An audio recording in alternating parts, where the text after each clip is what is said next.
Hello everyone, welcome to Sorty Pathshala, where we learn practical skills in the simplest way. Let's start today's lesson. आज से हम एक नई series शुरू कर रहे हैं जिसका नाम है अकाउंटिंग टर्म सीरीज। हम इस सीरीज में अकाउंटिंग के उन सभी महत्वपूर्ण शब्दों को सीखेंगे जो आपको शुरुआत से लेकर एडवांस लेवल तक बार बार देखने को मिलेगा। तो ये अकाउंट को आप जब तक नहीं छोड़ोगे तब तक आपको जो ये पारिभाषिक शब्द है, जो अकाउंटिंग टर्म्स है, वो आपका पीछा नहीं छोड़ेंगे। तो ये शब्द को जानना, ये शब्द के मीनिंग को समझना आपके लिए बहुत जरूरी है। तो आज हम पहले 5 सबसे महत्वपूर्ण अकाउंटिंग टर्म सीखेंगे, वो अकाउंटिंग पारिभाषिक शब्द सीखेंगे। तो चलिए शुरू करते हैं। पहला हमारा वर्ड है बिजनेस। एक जो टर्म है उसका नाम है बिजनेस।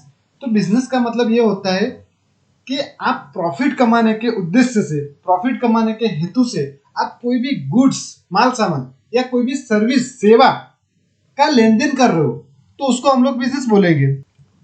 जो भी काम में हमारा ऑब्जेक्टिव होता है प्रॉफिट अर्न करना, तो उसको हम लोग बिजनेस बोलेंगे।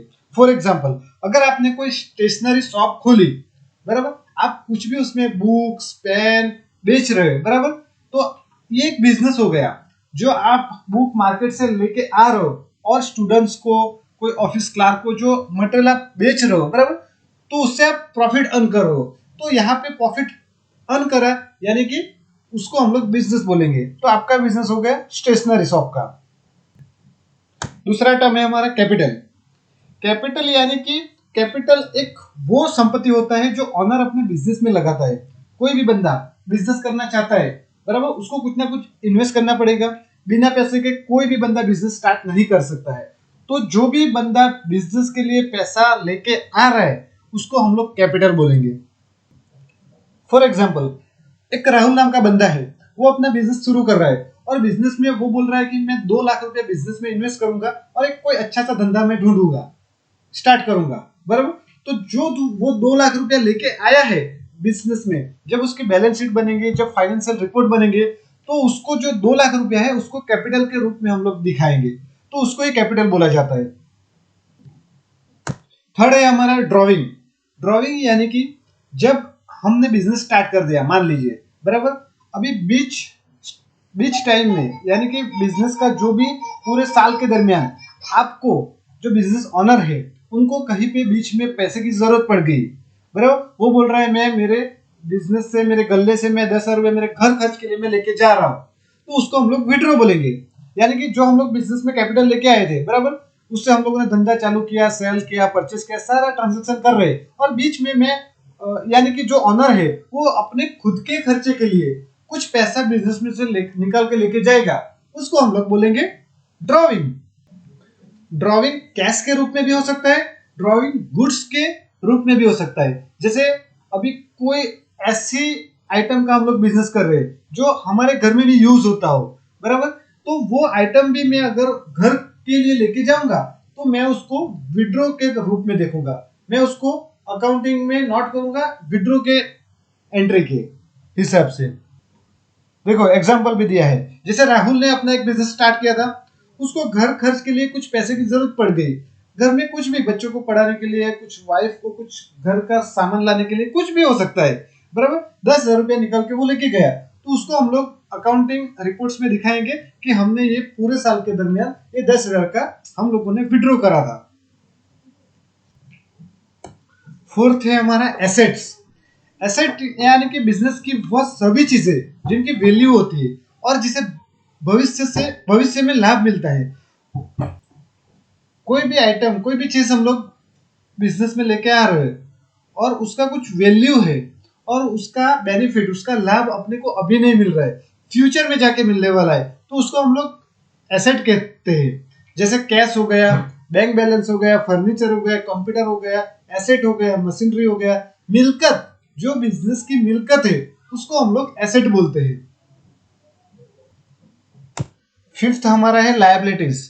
लायबिलिटीज यानी कि हमें बिजनेस में से किसी को भी कुछ भी रकम, जैसे कोई ऑनर बिजनेस रन कर रहा है, बिजनेस चला रहा है, उसको कोई भी अदर बंदे को कुछ भी रकम चुकानी है, कुछ भी पैसा चुकाना है, तो उसको लायबिलिटी बोलेंगे।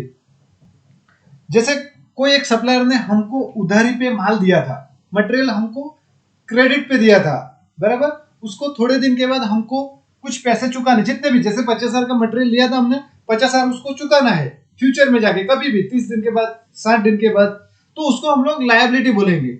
जैसे बैंक से लोन लिया हम लोगों ने, कभी ना कभी तो वो चुकाना ही है, तो वो भी लायबिलिटी है।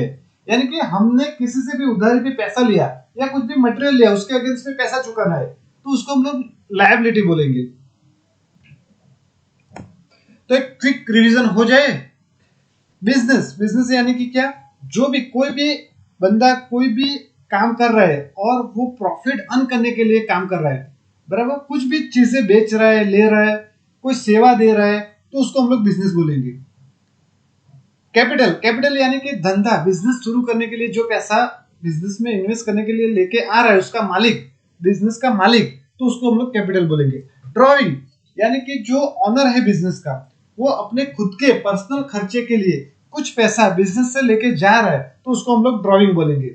एसेट्स यानी कि कंपनी की एक ऐसी मूल्यवान चीज जो अपने को अभी बेनिफिट नहीं कराएगी, फ्यूचर में जाके बेनिफिट कराएगी और उसका अच्छा खासा वैल्यू रहेगा, उसको हम लोग एसेट बोलेंगे।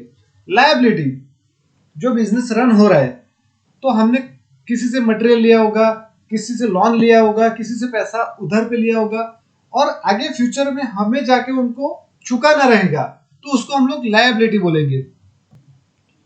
अगर ये आपने शब्द को, मीनिंग को समझ लिया अच्छे से, तो आगे जो आप अकाउंटिंग सीखोगे उसमें आपको बहुत हेल्प होगी, क्योंकि ये शब्द आपको अकाउंटिंग में बार बार आएंगे, बार बार आएंगे, ये आपका पीछे कभी नहीं छोड़ने वाले। तो आप इसको बराबर ध्यान से समझ लीजिए, सीख लीजिए। कुछ भी रहेगा तो आप कमेंट कर सकते हो, मेरे को कुछ भी पूछ सकते हो। नेक्स्ट एपिसोड में हम लोग सीखेंगे गुड्स को क्या बोलते हैं, गुड्स क्या है, परचेस क्या है, सेल्स क्या है, कैश क्या है, बैंक क्या है, उसके बारे में हम लोग सीखेंगे।